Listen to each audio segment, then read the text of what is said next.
자, 17페이지에요. 동사 물건 변동을 보죠. 이 동사 물건 변동도 마찬가지로 민법에서는요. 당사자끼리 거래 의사표시에서 거래 행위를 통해서 이루어질 때는 인도라는 형식을 갖추게 해놨어요. 자, 이게 동사 물건 변동이 발생하는 거죠. 자, 이런 경우에요. 자, 당사자끼리 의사표시에서 행위를 하는 경우, 의사표시에서 행위하면 이게 법령이죠. 법령이잖아요. 의사표시에서 법령에서 이거에 의해서 동사물건 그런 거죠. 야, 네 시계 내한테 내가 5만 원 줄 테니까 팔래? 이 시계 가지고 있는 사람이 그래 내가 팔게. 이러면 뭐예요? 의사표시에서 법령이 하는 거죠. 법령을 통해서 시계라는 동산의 소유권을 파는 거 이전해 주는 거 아닙니까? 이때는 반드시 그 동산을 인도해 줘야 돼. 인도. 이렇게 인도라는 방식을 거치라라고 돼 있어요. 인도. 이게 뭐예요? 형식주의죠. 형식주의. 성립 요건주의죠.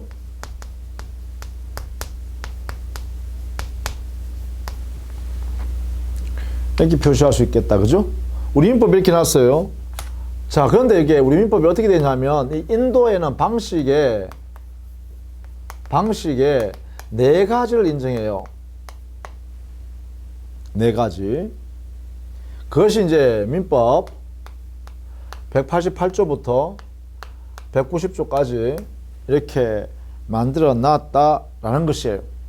이렇게 네 가지 방법을 이렇게 인정해 주는데 그 첫 번째가 뭐냐? 그 동산을 현실적으로 인도하는 것. 두 번째는 자, 현실적 인도가 아닌 현실 물건을 건네주는 게 아닌 것도 있다는 거예요. 간이 인도라는 제도를 인정하고 간이 인도. 세 번째는 점유 계정이라는 인도도 인정하고 점유 계정이라는 인도. 네 번째는 목적물 반환 청구권을 양도함으로써 물건을 인도한 것으로 인정하는 제도 있어요. 목적물 반환 청구권에 양도가 있으면 물건을 인도한 것으로 인정하는 제도 있어요. 이 중에서 말이죠. 현실 인도가 가장 기본적 인도죠. 기본적인 모습이고 이것은 현실적으로 물건이 움직입니다. 눈으로 볼 수 있죠. 동산 물건이 동산이란 것이 왔다 갔다 한다는 거예요. 눈으로. 그런데 여기에 2번, 3번, 4번 간이 인도, 점유 계정, 목적물 반환 청구권의 양도란 것은 관념적으로 물건이 움직이는 것에 불과해요. 즉 다른 말로 하면 머릿속에서만 물건이 왔다 갔다 할 뿐이에요. 물건 자체는 현실적으로 움직이지 않는다는 거죠. 그래서 2번, 3번, 4번 우리는 관념적 인도, 즉 인도로 간주하는 제도, 간주하는 제도예요. 다른 말로 하면 의제하는 제도 이렇게 표현합니다. 물건은 안 움직이지만 물건이 움직였다라고 법에 의해서 인정하는 제도다 이런 얘기예요. 그러면 어떤 경우냐면 간이인도는요. 양수하는 사람, 그 동산 소유권을 양수하는 사람이 이미 그 동산을 가지고 있는 거, 점유하고 있는 경우예요. 그래서 이것은 양수인이 거래하기 전에 이미 그 동산을 이미 점유, 지배하고 있다는 거죠. 가지고 있다는 거예요. 점유 중인 경우에 이때는요. 그러면 원래 양도하는 사람한테 양수인이 다시 돌려줬다가 그 다음에 또 양도하는 행위를 해야 되니까 이전해 줘야 되잖아요. 그러면 왔다 갔다 해야 돼요. 쓸데없는 짓이죠. 그래서 당사자 사이에 소유권 넘겨준다라는 합의만 돼버리면 물건을 인도해 버린 것이다 이미. 그러니까 임차인이 살 경우 생각하면 되겠죠. 당의 동산을 사는 사람이라는 이 양수인이 누구냐 하면 임차인이야. 그 동산을 빌려가지고 갖고 있는 사람이야.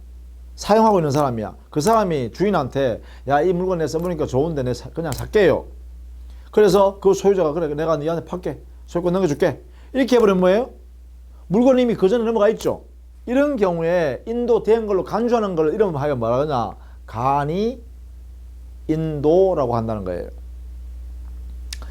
그 다음에 점유 개정이라는 인도 방법은 어떤 거냐 하면 당의 소유권을 양도하는 양도인이 계속 그 동산을 점유하여 사용하면서 그 소유권은 양수인한테 넘어갔다고 하는 경우예요.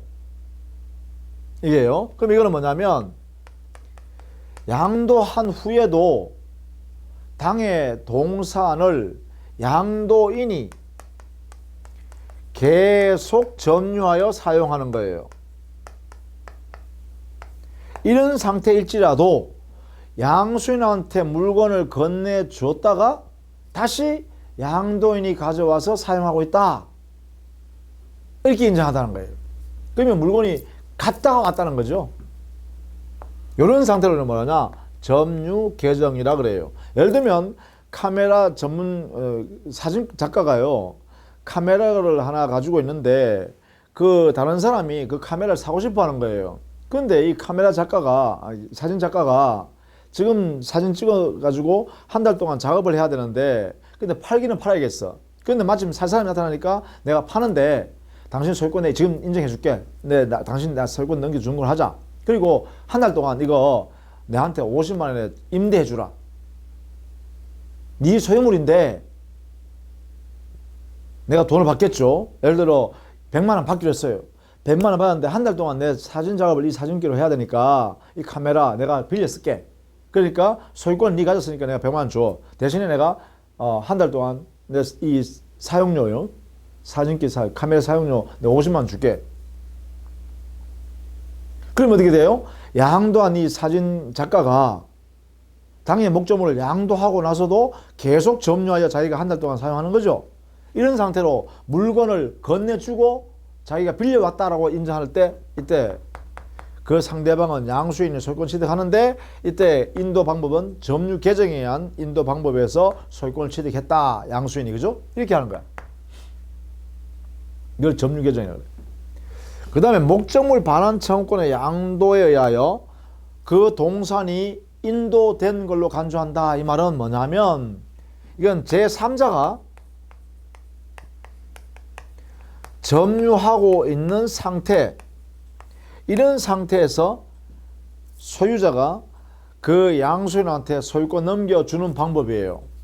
물건 인도를 원래는 제3자가 소유자 물건을 점유하고 있으니까 원래는 그 소유자가 그 물건을 팔라 그러면, 동산을 팔라 그러면, 소유권 상대방한테 넘겨주려 그러면 그 물건을 받아와서 제3자 가지고 있는, 점유하고 있는 것을 받아와서 소유자가 양수인한테 이전해줘야죠. 인도해줘야죠. 이게 현실 인도야. 그런데 만약 이럴 수도 있잖아. 지금 이 제3자가 임차인이야. 그런데 한 달 동안은 아직 사용해야 돼. 그런데 소유자는 임대인이잖아. 동산의 임대인. 그 임대인이 그 물건을 사고자 하는 제3자가 왔어요. 그러면 임대인이 뭐예요? 그래, 내가 이거 팔게. 네가 소유권 취득하는 걸 할게. 어떻게 하느냐? 물건을 받아와서 내한테 넘겨주는 현실 인도가 아니라 내가 한 달 뒤에 쟤한테 인도받을 수 있는 권리가 있는데 내가 임대인이니까 그 권리를 네한테 넘겨줄게. 그러면 네가 그 권리 가지고 바로 그 물건을 네가 취득해라. 그리고 물건 가져오는 건 네가 그때 받아라. 그리고 내가 소유권 네한테 인정할게. 그러면 지금 뭐예요? 제3자가 임차인이 사용하고 있는 과정에서도 소유권, 당의 소유권을 넘겨주는 게 가능하다는 거죠. 이게 뭐예요? 바로 목적물 반환 청구권의 양도를 통해서 물건을 인도한 것으로 간주하는 제도죠. 제3자가 점유하고 있지만. 그렇죠?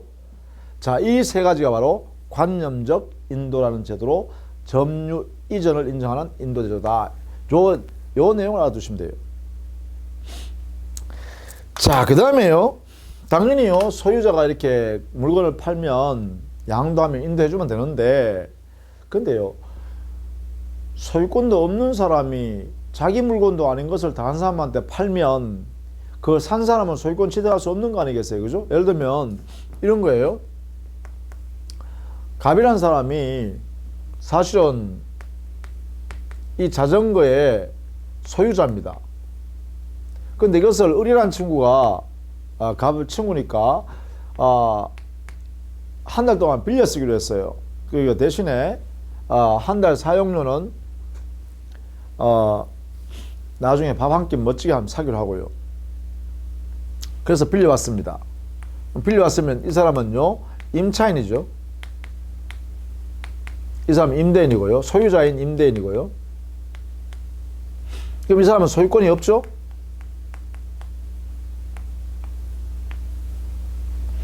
자, 을이라는 사람이 이 물건을 이렇게 자전거를 사용하고 있으니까, 한 달 동안 사용하니까, 제3자 병, 을의 친구죠. 을의 친구인 병이 을이 소유자인 줄로 믿고, 병이 을한테, 야, 자전거 네가 사용하는 그 자전거 내가 살게, 이렇게 했어요. 얘한테 팔래? 그래서, 그러면 원래는 을이라는 임차인은 내 거가 아니기 때문에 나 못 판다 그래야죠.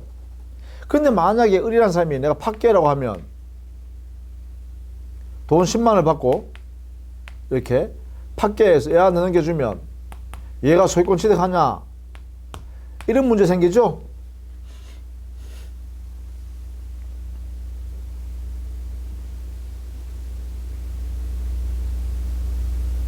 이런 문제가 생겨요. 자, 우리는 대원칙이라면 앞에 소유권이 없으면 이 사람도 소유권 취득할 수 없다, 이렇게 해야 되죠. 그렇죠? 매매를 통해서 소유권을 승계 취득, 이렇게 승계 이어받아 취득하려고 그러면 앞에 사람이 소유권이 있어야 뒤에 사람도 소유권 가질 수 있죠. 그런데 앞에 사람이 소유권 없다면 뒤에 사람도, 사는 사람도 소유권 취득할 수 없는 거죠. 이렇게 해야 돼요, 원칙적으로. 이게 원칙이에요. 그런데 우리 민법에는 여기에 이 제3자요, 양수인이죠. 소유권을 산 사람을 양수인이라고 그래. 이 사람 뭐라 그래요? 양도인이라고 그래. 판 사람을 양도인, 양수인. 이 양수인에게요, 이러한 경우도 예외적으로 소유권을 취득한다라는 제도를 만들어놨어요. 이런 제도를 인정하고 있어요. 인정. 이 제도 이름이 바로 선의취득이라는 제도예요. 인정하는 제도.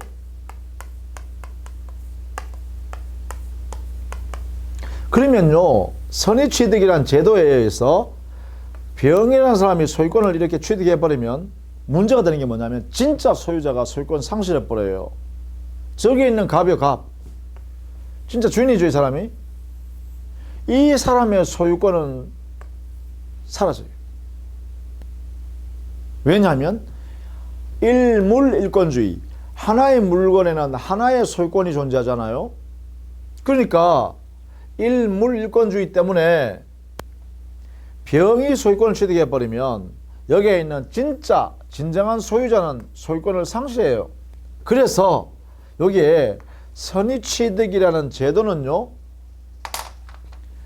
진정한 권리자의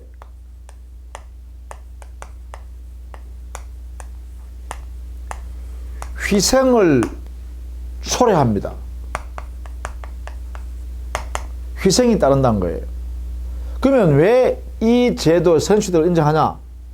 진정한 권리자 권리를 상실하게 되는데 왜 이런 제도를 인정하냐? 이거는요, 거래 안전을 위해서요.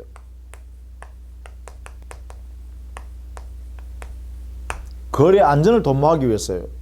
또 그 거래 대상도 빈번하게 또 거래를 자주 할 수 있는 그런 물건에 대해서만 인정한 거예요. 그러다 보니까 거래 안전을 도모할 목적으로 선의취득을 인정하기 때문에 이 선의취득은요, 이것은 동산에서만 인정해요.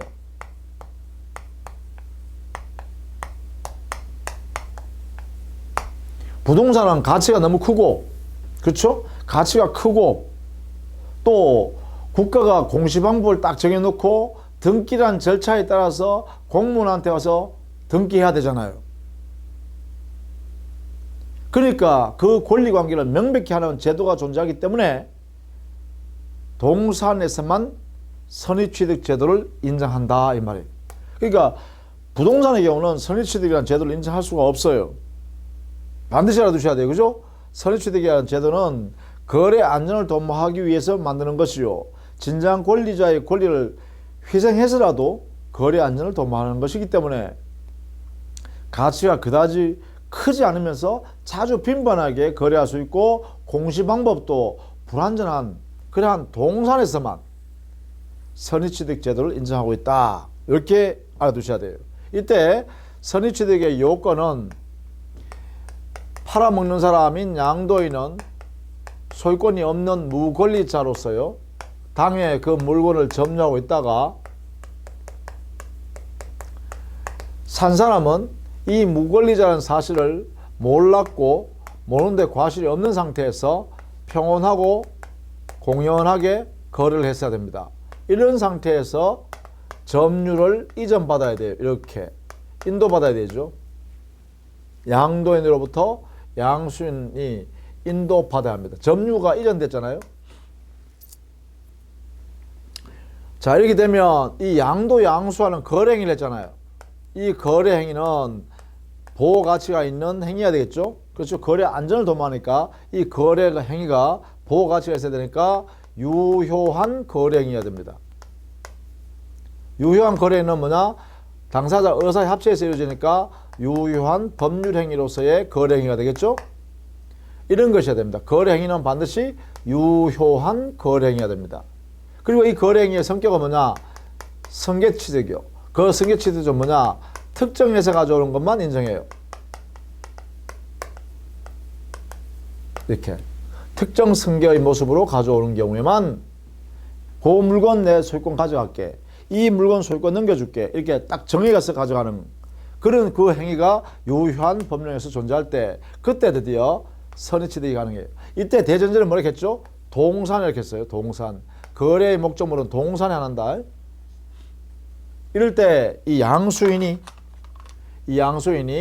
권리도 없는 사람으로부터 권리를 취득했지만 이 사람은 권리를 취득한다, 이런 얘기예요. 이때요, 선의취득에 의하여 권리가 취득되는 권리는 어떤 거냐 하면 동산이니까 동산에서 인정되는 물건이 어떤 거냐? 동산의 소유권과 동산에 대한 질권에 대해서만 선의취득이 가능합니다. 이렇게요. 그래서 이런 제도가 선의취득 제도다. 이건 나중에요. 우리가 또 기본소에 가서 아주 구체적으로 동산 물권 변동에서 이게 대단히 중요해요. 그래서 요건들을 한번 살펴보도록 하겠습니다. 자, 그 다음에는요, 18페이지 가면 물권의 소멸 원인입니다.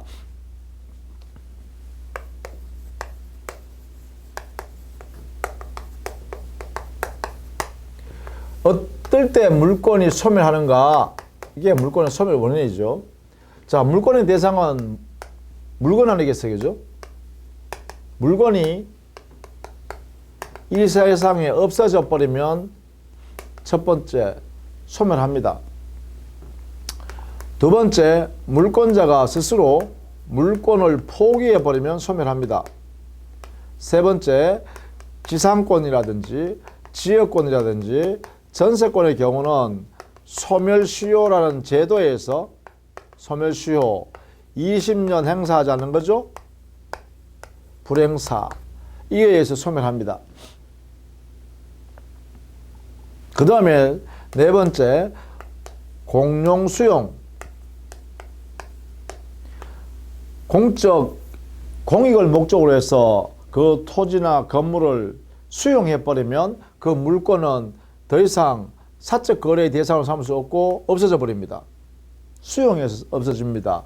또 다섯 번째는 예컨대 판결로서요, 그거는 범죄의 수단으로 사용되었기 때문에 국가 재판을 통해서 몰수 판결이 있으면 그것도 역시 물건은 사적 거래에서 벗어나고 없어져 버립니다. 그 다음 마지막 여섯 번째요, 혼동에 의해서 물건은 소멸합니다. 혼동이란 것은 양립할 수 없는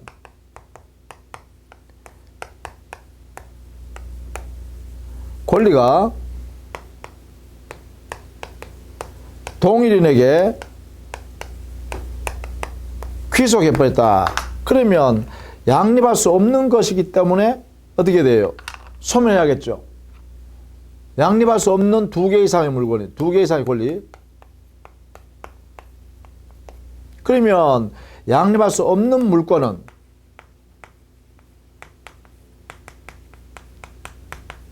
소멸하게 되겠죠. 예를 들면 예를 들면 소유권에서 삐져나갔던 지상권이나 지역권이나 전세권이나 저당권, 질권 이런 것들이 예컨대요. 지상권, 지역권, 전세권, 저당권, 질권자가 그 대상 목적 소유권을 이렇게 취득해버리면 그럼 여기에 소유권 들어버리죠. 이렇게 들어버리면 지상권과 소유권이 한 사람한테 기술됐다. 지역권과 소유권이 전세권과 소유권이 저당권과 소유권이 질권과 소유권이 동일인에게 기술했다. 한 사람이 다 취득해버렸다. 그러면 어떻게 하냐. 이럴 때는 소유권 안에 있는 사용가치나 교환가치를 지배하고 있는 지상권, 지역권, 전세권, 저당권, 질권이 소멸해버립니다. 이제는 소유권만 가지고 있으면 되기 때문에 그렇습니다. 자, 이렇게 해서 제한물권자가, 이걸 제한물권자죠. 나중에 우리는 다 배웁시다. 소유권 이외에 지상권, 지역권, 전세권, 유치권, 질권, 저당권 이런 것을 제한물권이라고 그래요. 제한물권. 이 제한물권자가 당의 그 대상인 물건을 소유권을 취득해버리면 소유권은 온전한 물건이니까 지상권, 지역권, 전세권, 유치권, 질권, 저당권 전부 다 소유권 안으로 다 들어버린단 말이야. 그러면 공존할 필요 없죠. 양립할 필요 없죠. 필요할 필요가 없다는 거예요. 그러니까 어떻게 해요? 소유권만 존재하고 나머지는 소멸해버린다 이 말이에요. 그래서 제한물권 소멸해버리죠. 소유권과 제한물권이 동일인에게 귀속하면 그러면 이 제한물권이 소멸해버린다. 이런 현상을 뭐라고 한다? 혼동이라고 합니다. 혼동. 이 혼동에서 뭐예요? 제한물권을 소멸했죠. 이렇게. 그래서 혼동도 물권의 소멸 원이다. 이렇게 되겠죠. 자, 이런 내용인데요. 역시 여기에서도 역시 혼동에 관한 법리는 조금 더 친밀하게 공부해 줘야겠죠. 다만 여기서는 이렇게 어떤 의미다라는 정도만 알아두시기 바랍니다. 자, 그 다음에 점유자와 회복자의 관계죠. 점유자와 회복자의 관계. 그러면 점유자가 뭐예요? 우리 민법상 점유자라고 하면 자, 먼저 점유자와 회복자의 관계. 법률 관계인데요. 이걸 하기 전에 먼저 점유자가 뭐냐? 점유자는요, 점유권을 가지고 있는 사람을 말합니다. 이 사람 말합니다. 점유권자를 말합니다. 점유권자는 점유하고 있는 상태에서 우리 민법이 권리를 인정하게 되면 점유권이 됩니다. 의미가요. 그러면 여기에 점유라는 것은 뭘까? 요 점유. 요것은요, 어떤 물건을 어떻든 간에 사실적으로 눈에 보이는 대로 사실상 지배하고 있으면 됩니다. 물건을 사실상 그 사람이 왜 지배하고 있는가는 묻지 않아요. 뭐 때문에, 어떤 권리가 있기 때문에 이거 따지지 않아요. 그 물건을 지배하고 있는 현상이 있으면 그걸 우리는 사실상 지배라 그러죠. 눈에 보이는 대로 지배하고 있구나. 이런 물건을 사실상 지배한다는 이 상태를 뭐라고 하냐? 점유라고 합니다. 자, 그러면 우리 민법은 어떻게 하냐면 어떤 물건을 누군가가 지배하고 있으면 그 사람에게 점유권이라는 권리를 인정한다는 거예요. 이게 민법 규정이다 이 말이에요. 즉 점유하는 사실이 있으면 권리를 인정하게 되고 그때 그 권리 이름을 뭐라고 한다? 점유권이라 그래요. 그러면 점유권을 보유하고 있는 사람, 이게 점유권자가 되겠죠. 그 점유권을 줄여서 점유자 이렇게 하는 거죠. 자, 이때 이 점유자가 소유자가 아니면 또는 지상권자가 아니면 전세권자가 아니면 이걸 뭐라 하냐? 이 점유자가요,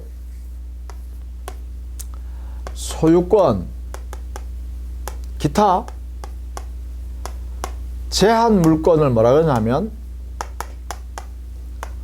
본권이라 그래요. 뭐에 비해서?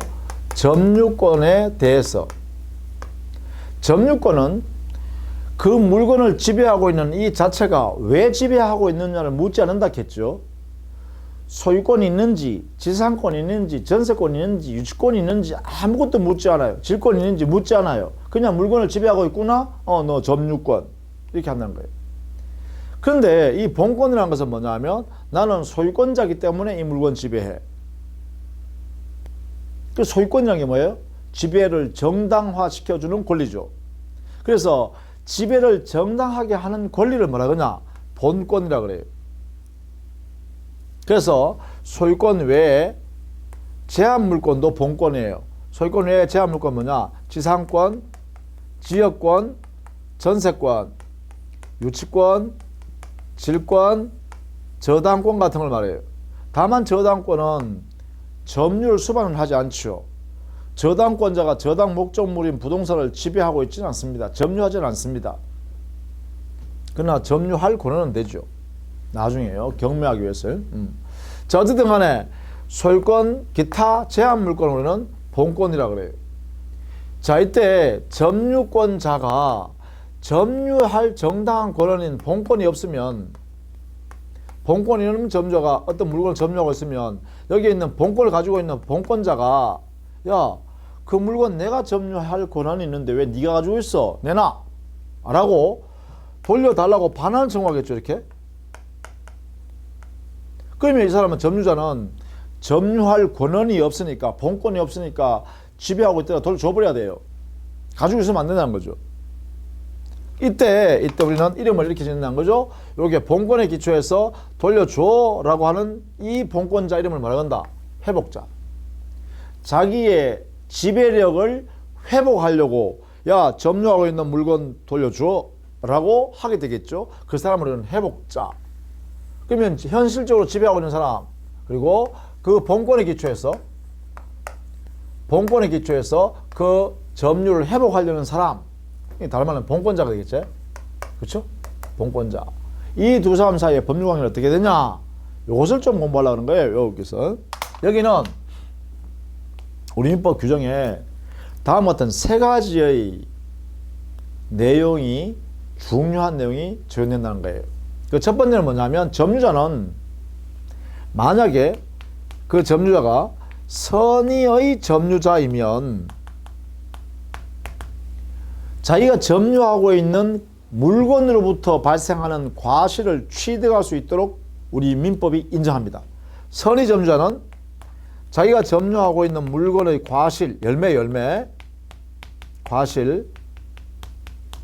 과실을 취득, 수취할 권리를 인정합니다. 그러면 선의 점유자가 뭐냐? 선이란 것은 우리 민법, 우리 나오는 내용의 개념들입니다. 선이란 것은 어떤 사실을 모른다는 거예요. 그럼 여기서 뭘 모르냐면, 자기가 이 물건을 지배할 본권이 없다는 사실을 모르고서 점유하고 있는 거야. 본권이 내한테 없다는 사실을 모르는 상태에서 점유하고 있는 상태, 이걸 선의의 점유자 그래요. 본권의 부존재를, 요 사실을 모르는 거예요. 모르는 거. 그런 사람한테 점유했다면 그런 사람은 과실을 취득할 수 있다. 이 과실은 뭐죠? 천연과실, 법정과실, 사용이익까지. 사용이익을 뭐라 해요? 준과실이라고 하죠. 여기까지 다요. 이렇게 하고 있어요. 이게 첫 번째. 두 번째요. 자, 점유자가 점유하고 있던 그 물건을 자기의 부주의로 또는 자기의 고의 의사에서 자기 의도적으로 아니면 부주의로 그 점유물을 부수었어요. 막 일부를 부수어가지고 자기 마음대로 막 만들었다는 거죠. 근데 그 물건인 점유물이 회복자의 물권의 대상이야. 그러면 이 회복자는 자기 물건인데, 여기에 있는 점유자는 자기한테 아무런 권리도 없는데, 그 물건을 지배할 권리가 없는데 그 물건을 막 자기 책임하에 막 부수었다 이 말이야. 그러니까 뭐예요? 회복자가 야, 내 물건 왜 네가 부수었어? 손해배상해 이래야겠죠. 그래서 이게 두 번째는요, 점유물을 멸실하거나 훼손. 멸실이라는 것은 아예 없애버리는 거고요. 훼손이라는 것은 그 점유물을 없애는 게 아니라 일부를 막 뜯어 고쳤다거나 아니면 부수었다든가 이런 거죠. 일부를 부수는 거예요. 훼손한 경우. 이때는 당연히 점유자는 책임을 져야겠죠. 타인의 물건을 점유자의 귀책 사유에 의해서 이루어졌다면, 자기의 잘못으로 인하여 이러한 훼손을 했다면 이때 점유자는 여기에 대한 손해배상 책임을 져야 돼요.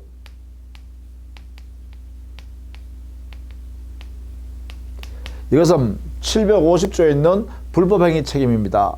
자기의 부주의로 인하여 타인에게 손해 끼쳤으니까 회복자한테, 그죠? 그래서 여기에 이 손해배상 책임의 범위를 점유자 중에 이 점유자가 선의의 자주점유자라고 한다면, 점유자가 선의의 자주점유자라고 한다면 두 가지 요건을 다 갖춘 거죠. 이럴 때는 손해배상 책임이 전부 손해배상해야 되는 것이 아니라 지금 현재 존재하고 있는 이익으로 배상하면 끝난다 이 말이야. 배상 책임을 이만큼 줄여주는 거야. 현재 존재하고 있는 이익으로 배상하면 된다. 자, 가져가라. 별도로 손해를 더 정리해서 더 추가해서 줄 필요가 없다 이 말이죠. 자, 그러면 여기에 선의의 점유자라는 것은 우리 앞에서 했죠.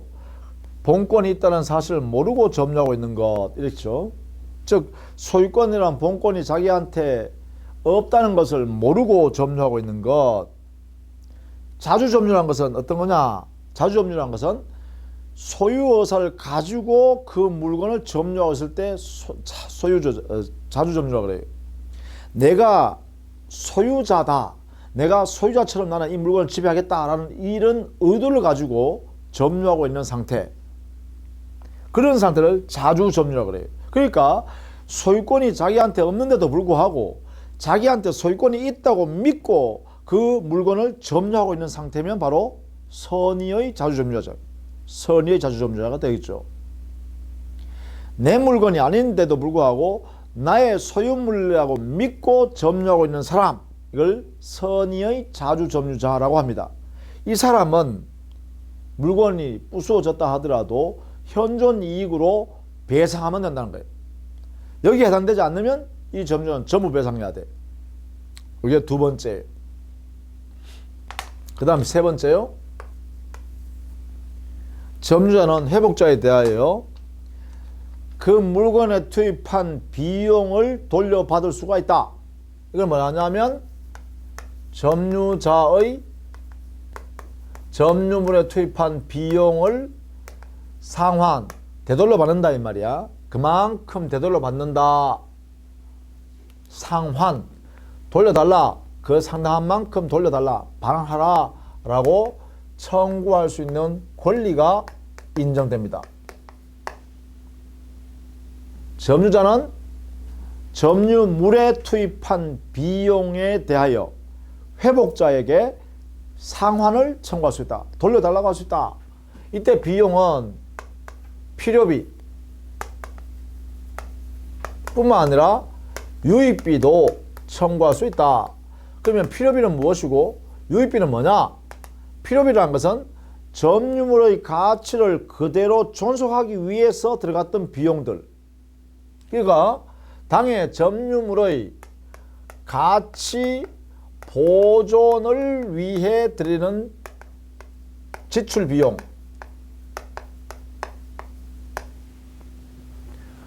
그러니까 가치를 유지하기 위해서 들어간 비용이죠. 보존이니까. 그러면 유익비는 뭐냐?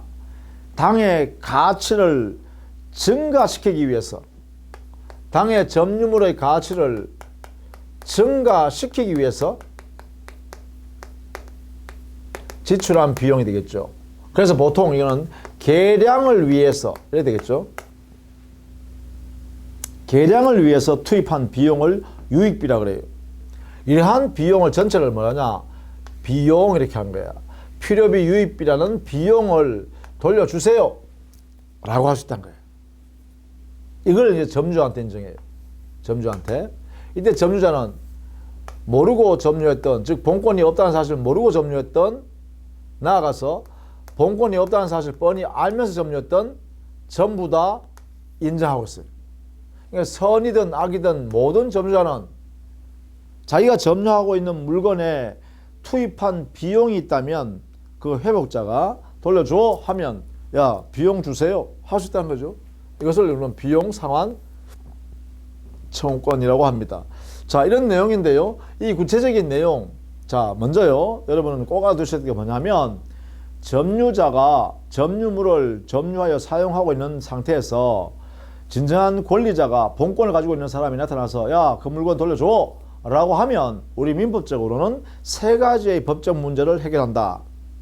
점유자가 투입한 비용 상환 청구할 수 있다. 비용 내놔할 수 있고, 두 번째, 그 점유자가 선의의 점유자이면 과실을 이제까지 취득하는 것이 정당하다. 과실 취득권이 있으니까. 세 번째는요, 만약에 그 점유자가 당해 점유물을 부수었다면 그때는 손해배상 책임을 져야 되는데, 다만 그 점유자가 선의의 자주 점유자에 해당된다면 지금 현재 남아있는 그 내용대로 돌려주면 된다 이런 뜻이죠. 이 세 가지가 점유자와 회복자 사이의 법적 문제에 대한 기준이다. 요 내용은 나중에요. 아주 구체적으로 세밀하게 하는 것은 본 기본 교재 가서 차근차근 우리가 또 해야 돼요. 이 부분은 대단히 중요한 거예요. 점유 파트에서 제일 중요한 부분이 바로 이 부분이기도 하죠. 자, 그때 가서 정리하도록 하겠습니다. 자, 이렇게 해서요 점유에 관한 내용을 일단 했고요. 다음 시간에는 소유권에 관한 이야기를 조금 할게요. 자, 수고했습니다.